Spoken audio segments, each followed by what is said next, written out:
Sunnadiyo faradka oga fuqarada sakada siya. Sunnadiyo faradka oga fuqarada sakada siya.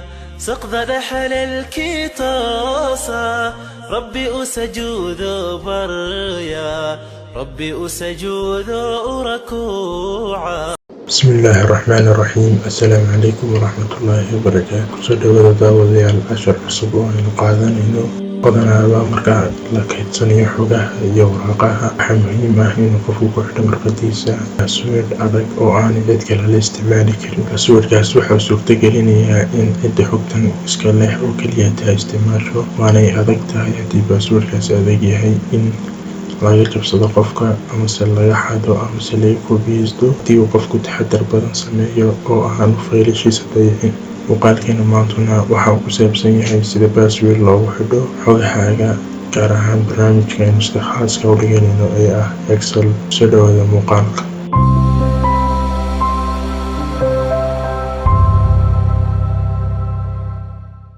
waxaynu ka bilaabaynaa haddii aan la yiraahdo inagoo la soo qaadayna barnaamijkeena Excel. casharkeena hore waxaa inoo joogay inagoo soo save garaysanay buug cusub una magac bixinay book 1. haddii aad rabtid halkan buu inoo soo gelayaa waxyaalihii aynu furfurnay.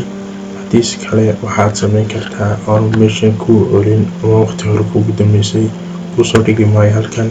waxaad oran doontaa open another. marka halkaas inuu book 1 ka oran doonaa. haddii aanu halkan ku jirin browser leenahay folderka gudaha ayaynu si dhex gelinaa ee computerkeena. markaan barnaamijka soo kicino si wanaagsan halkan uu inoo qaabkan u egyahay. markaan barnaamijka soo kicino ee aynu aragno qaabkan u egyahay waxaanu sameynaynaa haddii aan la yiraahdo inaan ku xidhno passwordkeena. si aan ugu xidhno waxaan tegaynaa file kabacdina waxaan joognaa info. waxaynu ka dooranaa halkay ku qoran tahay info gaar ahaan protect workbook encrypt with password baynu oranaa.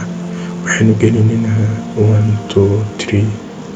okay baynu oranaa iminkana 1 2 3 markaan passwordka waxaad ka dhigi kartaa mid adag xuruuf lamahan calaamado ayaad ka dhigaysaa haddii aan la yiraahdo.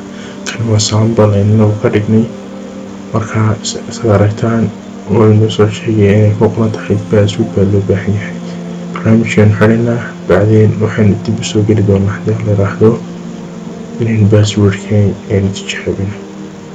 halkaas aad aragtaan password ayaa loo baahan yahay si loo furo ayuu leeyahay buugan. markaan hore nagu sii jirnay warqadeenana waynu ka baxaynaa buugga gebigiisaba kabacdi dib baynu soo kicinaynaa.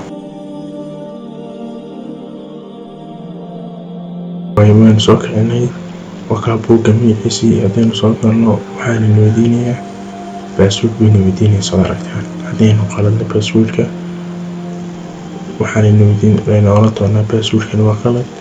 markaa suurtagalna noqonaysa inaynu galno kabacdi open baynu oran dib baynu soo furay. markaynu saxnana toos baynu soo gelinaa haddii aan la yiraahdo. habka yar fudud ee aad ku gaaban ayaad ugu xidhi kartaa passwordka informationkaaga gaar ahaan Excelka. horena waxaynu usoo dhiganay maxaan ku rahdayay word sida loogu xidho. okay iminka markaynu ka masaxayno intaynu isla halkan imaadno baynu oran doonaa encrypt with password. waxaynu iman doonaa markaynu ka furayno isla goobteeni on encrypt with password. passwordkeena ugu qornaa hore ayaynu masaxaynaa kabacdina okay baynu leenahay. kadib halkan wax notification arki mayno. hawsheenana waynu save garaynaynaa yani passwordka ayaynu bedelnay. kabacdi dib ayaynu barnaamijka soo kicinaynaa balayna eegnayna password inuu diidin karo. waad aragtaan iminka waxaan kusoo galay blank document. waxaan kusoo galay buugga magaciisii book 1 oo kaa xagga sarena nooga muuqday book 1. si toosayn usoo galnay wax password ahna laynama weydiin. habka fudud baad adeegsan doontaa haddii aan la yiraahdo. waad mahadsantihiin. asalaamu calaykum waraxmatullaahi